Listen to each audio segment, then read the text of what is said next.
Una de las series más importantes en la historia del entretenimiento español finalmente ha llegado a su fin. Y obviamente me estoy refiriendo a La Casa de Papel. ¿Habrá cerrado con broche de oro? Pues vamos a platicar del final de la última temporada.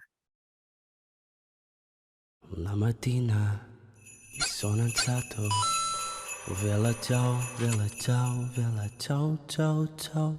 Una mattina Pues así es, señores, La Casa de Papel llegó a su fin finalmente, ya después de 5 temporadas, y esta última quinta temporada pues fue, ya saben, ahí partida en dos. Y alrededor del final de cualquier serie, de hecho, pues siempre hay este miedo de los fans, ¿no? Por determinar, por observar cómo se va a cerrar su serie favorita. Hemos visto un montón de casos diferentes donde los fans al final terminan enardecidos y furiosos porque no les gustó el fin de la temporada. Y es que es difícil darle gusto a todo el mundo, ¿no?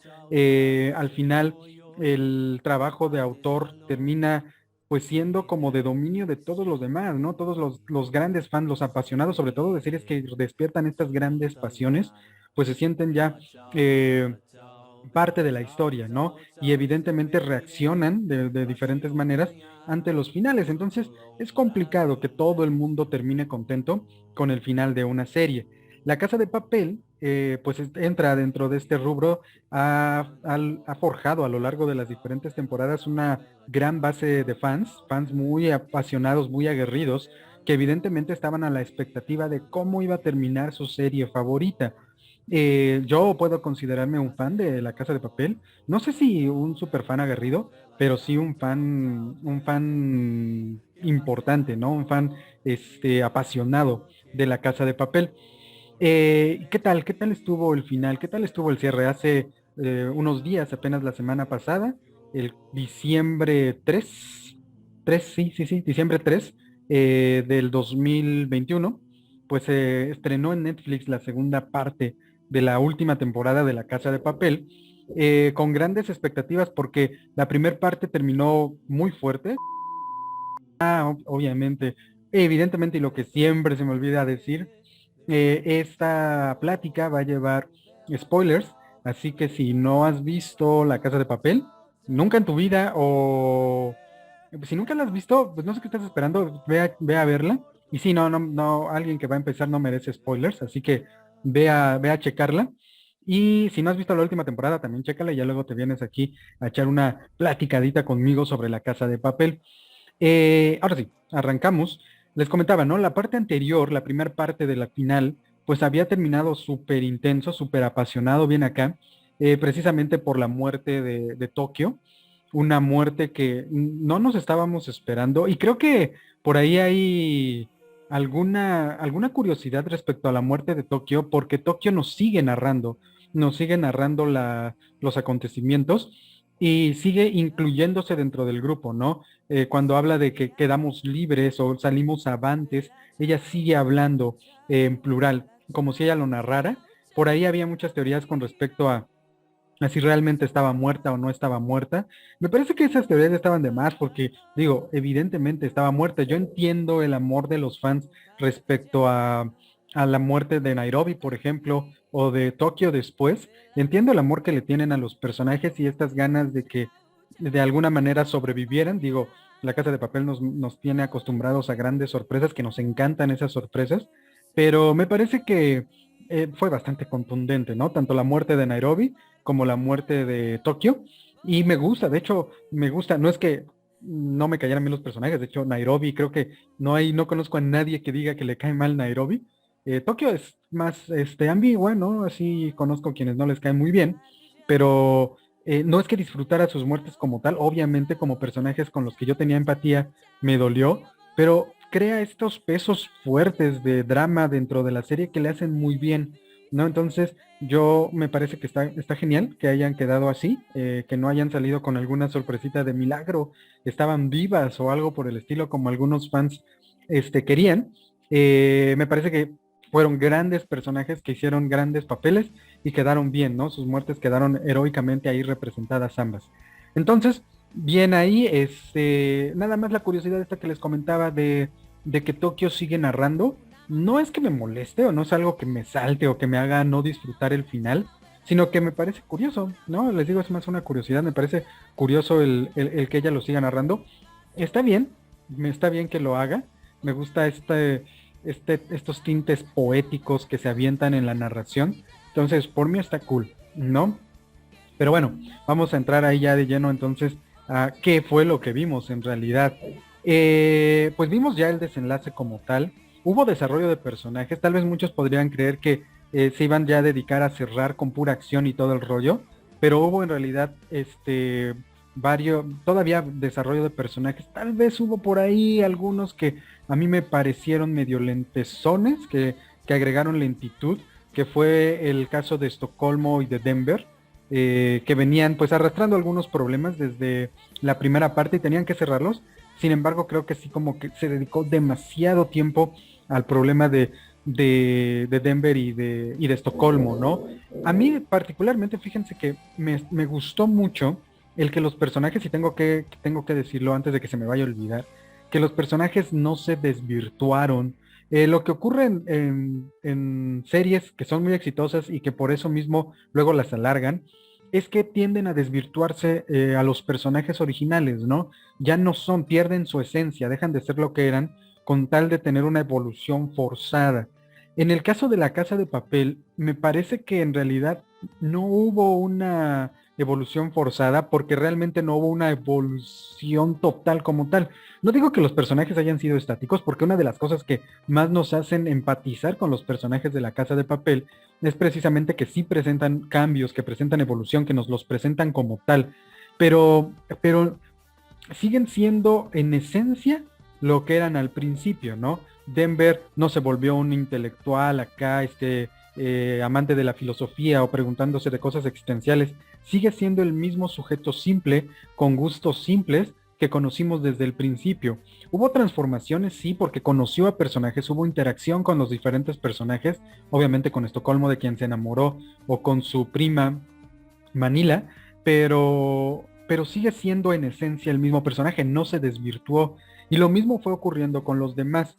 Probablemente tengo la teoría de que esto se debe a que en esta última parte no tuvieron tanta acción. Y es que al final de cuentas La Casa de Papel termina siendo una historia con un protagonista colectivo.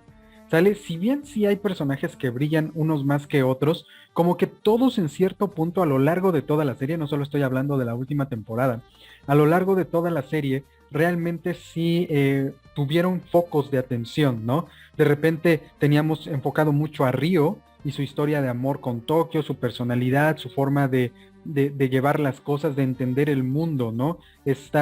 Y tenemos estos pequeños estivos, estos pequeños parpadeos también en esto último, optimismo que tiene Río, a pesar de que ya se murió Tokio, sigue manteniendo ese optimismo, no se desvirtuó como tal, pero más allá de ese pequeño punto, de ese pequeño brillito, enfoque que tiene en esta temporada, no sabemos ya mucho más de Río en esta última parte, ¿no? Y no es algo que yo considere malo, les digo, ya a lo largo de toda la historia tuvo sus enfoques, tuvo momentos donde él estaba enfocado precisamente, y ya para esta pues se dio el lugar un poco a otros personajes. Ese equilibrio que lograron mantener los directores de La Casa de Papel a lo largo de toda la historia para que fueran creciendo, unos a veces, unos después, unos iban quedando, pero luego volvían al reflector. Ese trabajo de equilibrio de personajes, de manejo de personajes, a mí me gustó mucho, porque al final de cuentas dio el tiempo necesario para que los conociéramos y empatizáramos, incluso con personajes que al principio parecían como X, ¿no? Como por ejemplo, Pamplona, que al final hasta se pone nombre, porque nada más le decían Matías, y al final él dice, bueno, pues es que quiero también tener nombre de ciudad. O Marsella, también que al final incluso no hablaba tanto, pero con su forma de actuar, con su forma de expresarse, lo aprendimos a conocer, ¿no? Entonces, algunos personajes que ya tenían mucho reflector antes, como que dejaron también su lugar para que otros lo tuvieran. Entonces, ese equilibrio que hubo, como les comento, a mí me gustó mucho. Y eso permitió que no se desvirtuaran personajes, porque si de repente se tiene demasiada atención en algún personaje, es muy probable que se desvirtúe al final, que termine siendo otra cosa diferente. Y a mí me encantó que no, que tuvimos a nuestros personajes de los que nos enamoramos y tanto quisimos desde el principio hasta el final, con interacciones sí, pero manteniendo su propia esencia. Eso a mí la verdad me parece de resaltar dentro de la casa de papel. Es probable que algunos, no he oído quejas, o sea, hasta ahora yo he estado checando ahí las redes sociales y todo, y no he oído quejas, pero es probable, yo lo pensé en algún momento, que algunos se quejaran del cambio que sí tuvo Sierra, porque quien sí cambió de manera, no quiero decir radical, pero de manera importante sí fue Alicia Sierra, ¿no? Porque la vimos en la temporada pasada como esta villana, ¿no? Una villana y una villana cabroncísima de los atracadores, que fue la primera que empezó a investigarlos y a atacarlos para apresarlos en este segundo atraco, en este segundo robo. Eh, era un personaje antagónico definitivamente, pero desde la primera parte de esta última temporada empezamos a ver su cambio hacia el otro bando, ¿no? De hecho, podemos ver en la parte uno cómo ella da a luz con el profesor y con Marsella, y esta situación la hace como cambiar un poquito. Por ahí, al final de la parte anterior también, pues se había quedado rara su actitud, ¿no? Porque a pesar de que ya estaba como más mansita, porque había tenido a su hija y todo el rollo, sí, todos sospechábamos de que se guardaba ahí algo entre manos. Yo creí que iba a haber quejas con respecto a que se cambiara de bando. No me malinterpreten, a mí me gustó mucho el personaje, o sea, es un personaje tan bien actuado, tan bien llevado, tan bien dirigido, que es de esos villanos que te fascinan y te encanta verla en pantalla, ¿no? O sea, te cae mal el personaje, pero eso que te cae mal te hace al mismo tiempo enamorarte del personaje. A mí me encantó el personaje de Sierra, o sea, porque fue una maldita desgraciada al principio y realmente nunca dejó de ser una maldita desgraciada, pero cambiando sus objetivos y sus metas. Si fue radical el cambio de ser esta villana que quería atrapar como fuera al profesor y a la banda y hacer una gran aliada, porque al final de cuentas se convierte en la super aliada del profesor, en la mano derecha. Sin ella, pues no hubieran podido recuperar el oro que les robaron, ¿no? Entonces se convierte en esta super aliada, amiga, podría decir amiga, ¿no? Porque hay una escena ahí donde las están buscando en media ciudad y están encerrados en un departamento donde platican, este, pero el ambiente y el entendimiento que tienen con pocas palabras crea este vínculo de amistad poderoso que al final de cuentas hace que el profesor confíe totalmente en Sierra y Sierra confíe totalmente en el profesor. Entonces, volviendo a lo que les estaba diciendo, mi miedo era de repente que se sintiera muy forzado el cambio. Sin embargo, me parece que no lo fue. No sé si alguien opine que sí fue demasiado forzado el que Sierra se volviera buena en la historia o no, porque ya había ocurrido con Lisboa, ¿no? Si se acuerdan, pues bueno, Lisboa se enamoró del profesor, el profesor se enamoró de Lisboa en el primer atraco, ella, la policía encargada de atraparlos en el primer caso, pues no lo hizo y se cambia de bando con el profesor, ¿no? Entonces era como repetir la fórmula otra vez de esta policía que se cambia de bando, pero me parece que no, que al final de cuentas no se siente tan así por las personalidades. Las personalidades, como les digo, son totalmente diferentes. Sierra no se enamora del profesor y sus motivaciones para cambiarse son más pasionales, ¿saben? Sierra es un personaje muy polar, muy apasionado, que sigue como perrito, así como perro de casa, sus objetivos al 100%, sean cuales sean. En algún momento ella critica al profesor y le dice que en realidad el atraco es para cumplir su propio ego, para satisfacerse a sí mismo, no tanto por rescatar a Río y ayudar a Tokio y todo el rollo, sino es más bien porque él necesita robar, que ya hablaremos un poquito del profesor, pero ella se lo critica en un principio. Al final de cuentas me parece que Sierra tiene ese mismo problema. Ella necesita esta adrenalina de cazar. Ella es una cazadora nata, ¿no? De perseguir sus objetivos y de hacer todo lo necesario para cumplir sus objetivos. No importa en realidad, creo que a ella no importa tanto de qué lado esté, sino más bien esa adrenalina de cumplir sus objetivos. Me parece que se casa con la amistad con el profesor, se emociona porque incluso cuando empieza a caer el oro, cuando logran sacar el oro, hay tomas de ella donde se ve que se está riendo así de no mames, o sea, lo consiguieron, ¿no? Lo lograron y a pesar de todo lo que han hecho, y se ríe de la situación, porque además ella viene de un caso de traición, ¿no? Recordemos que la traicionaron del lado donde estaba, del bando donde estaba, y aún así ella continuaba en su búsqueda del profesor y no paró hasta encontrarlo, porque eso sí, como les digo, es una apasionada, es una cazadora que no paró hasta encontrar al profesor, y incluso él mismo se lo dice, ¿no? O sea, tú me encontraste, tú lo lograste, tú tuviste éxito en encontrarme y en apresarme.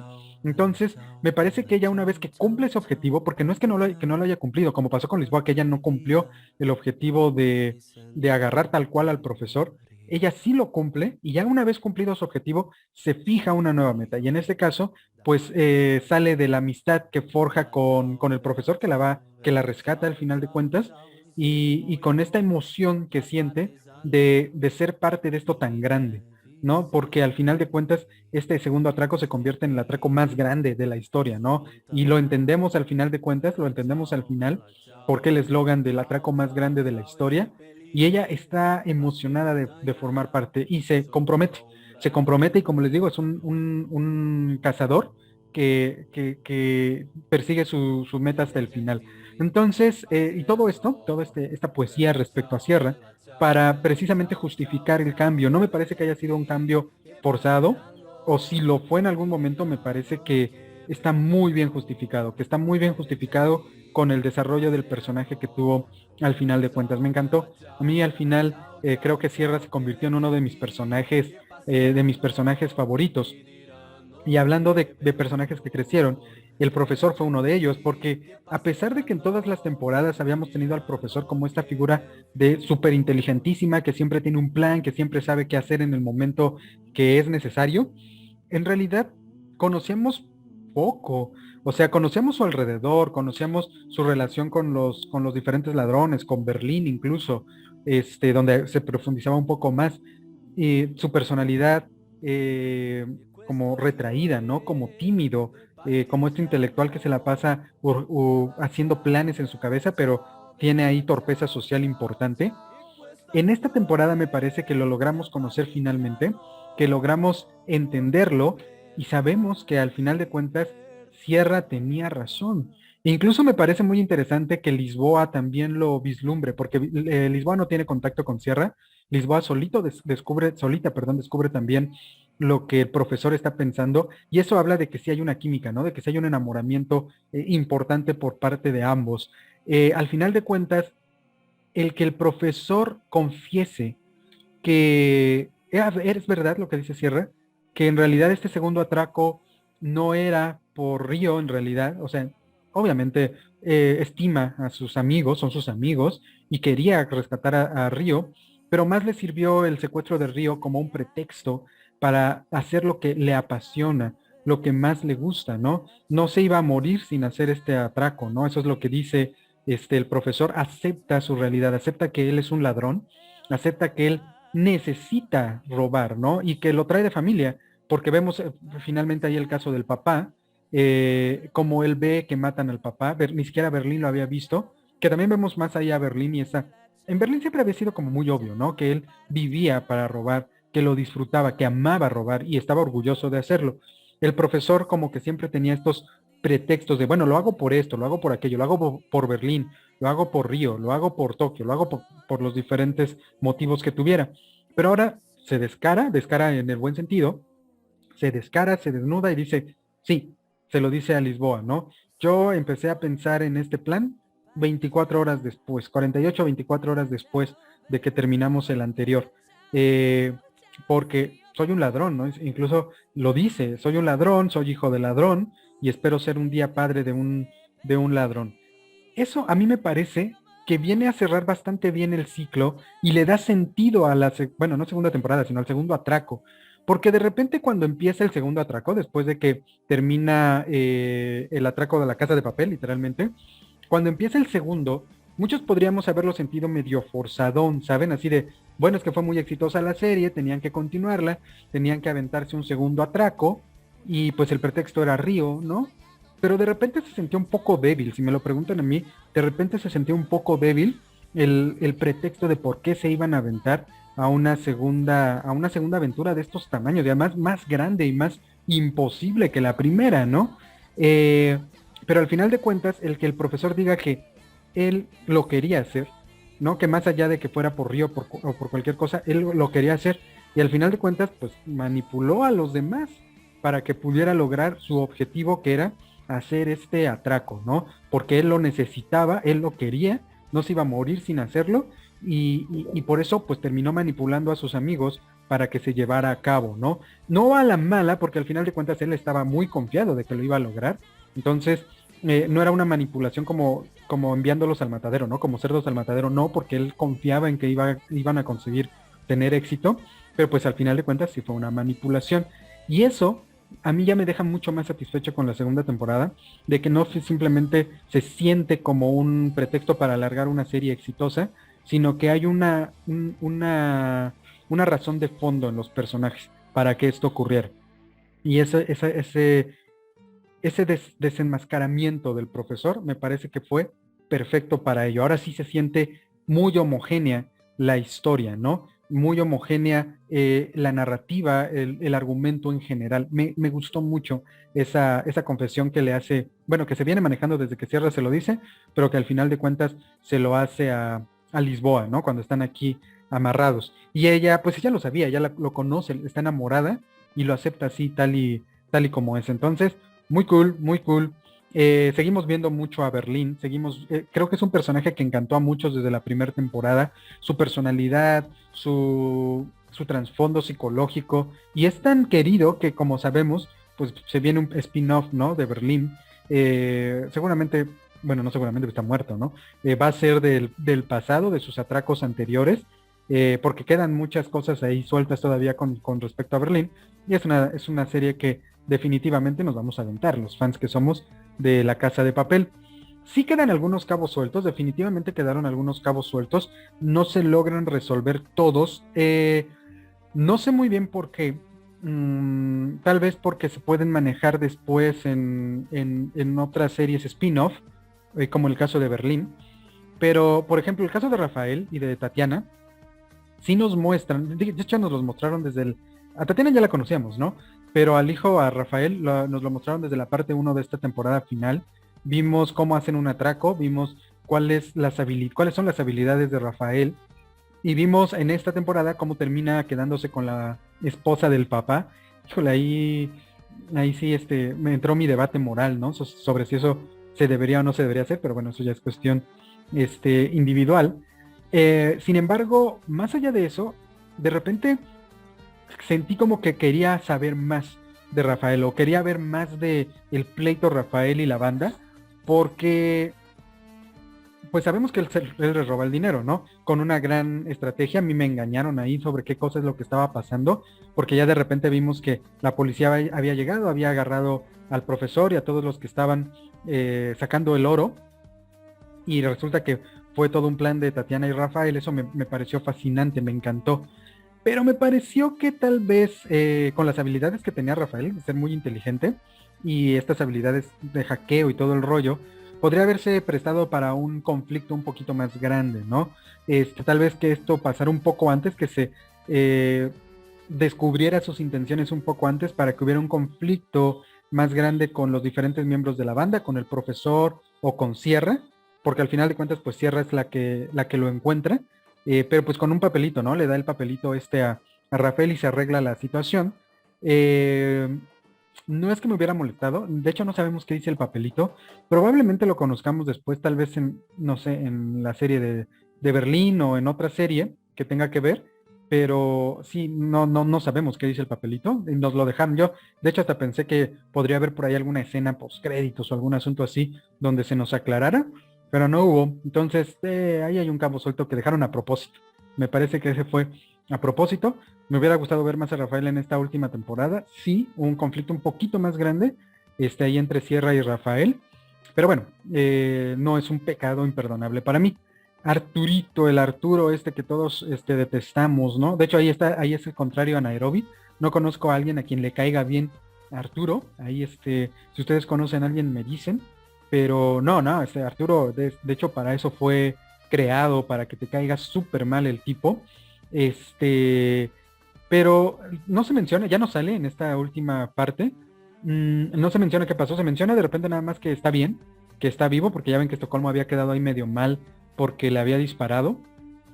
Está vivo, pero no se menciona más. Él por ahí tenía un caso de abuso que muchos veíamos como pues el final de Arturo, ¿no? Que iba a terminar en la cárcel, iba a terminar enjuiciado porque había intentado abusar de alguien.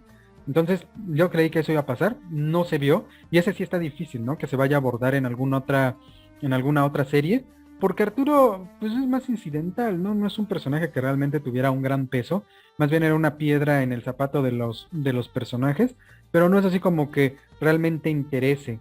A mí me hubiera gustado como detalle saber qué pasó, si sí lo enjuiciaron, lo metieron a la cárcel o qué pedo, y ahí me parece que se les fue, no sé, ahí sí no sé, no me parece que haya sido un cabo suelto a propósito, como el caso de Rafael, entonces me parece que más fue un descuido o algo de edición, ¿no? Pero pues sí, el caso de Rafael quedó como, de Rafael, de Arturo quedó ahí volando. ¿Qué onda con el cierre de la historia?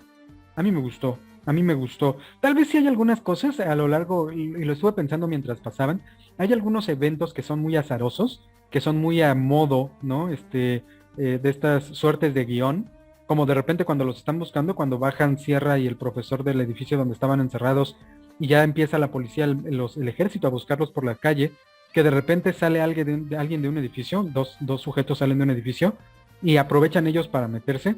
Es muy de suerte, ¿no? O lo del gato, que de repente están escondidos en el sillón y el niño, la bebé, hace un ruido y pues está el gato y el gato de repente sale volando y hace el ruido también, pues maulla, ya los policías creen que fue el gato. Pues es muy de suerte, ¿no? Muy de acomodo del guión. Eh, y dices, esto fue de suerte, nada más se cagaron, por eso es que se salvaron. Y estamos muy acostumbrados a que más bien sea porque el profesor todo lo tiene planeado, ¿no? Pero me gustó al final de cuentas, ¿no? Al final de cuentas aquí el profesor se ve que está todavía descontrolado por la muerte de Tokio, sale a perseguir a Sierra sin control, sin pensar más allá, se pierde por un momento de su intelectualidad y al final de cuentas lo ayuda a la suerte. No me parece algo imperdonable, un pecado imperdonable, que haya estos como suertes de guión, porque pues pasa, en la vida real sí pasa, ¿no? Sí existen estas cosas azarosas que de repente están a nuestro favor o en nuestro en contra, o en nuestra contra. Entonces, y no fueron tantos. Entonces, me gustó el asunto de repente de esas emociones, porque una de las cosas que más nos gustan de La Casa de Papel es que nos enganchan, ¿no? Nos enganchan y nos tienen al filo del asiento. Y aquí llevan esta sensación al máximo, ¿no? Lo exponencian al punto máximo, al clímax máximo, porque obviamente es el final de la serie. Y en todos los episodios estábamos al filo del asiento, ¿no? Estábamos checando qué cosa va a pasar, si los van a agarrar, no los van a agarrar, cómo lo van a arreglar, cómo van a encontrar el oro.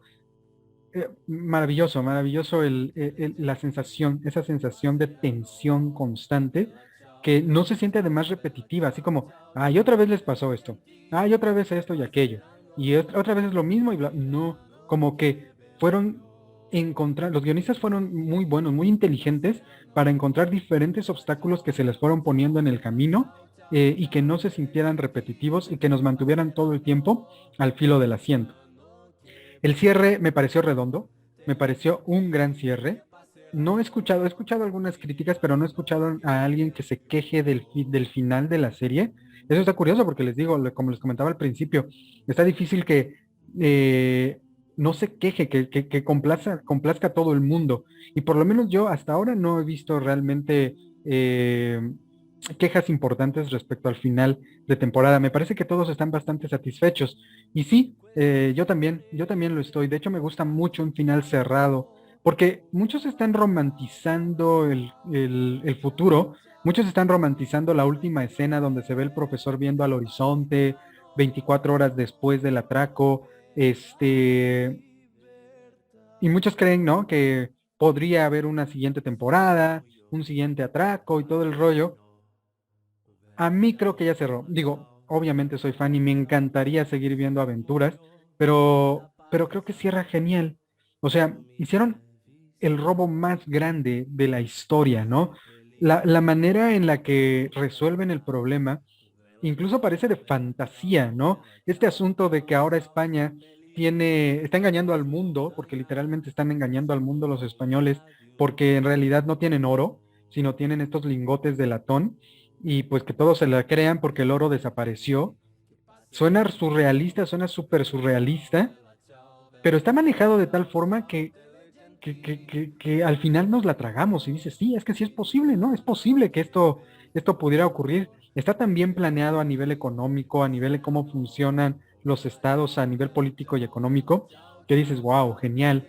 Entonces yo sí ya sentiría muy forzado después de este final, porque quedan bien, o sea, al final de cuentas hasta salen escoltados, ¿no? Se ve como llegan así importantes, escoltados por el ejército de España. Este,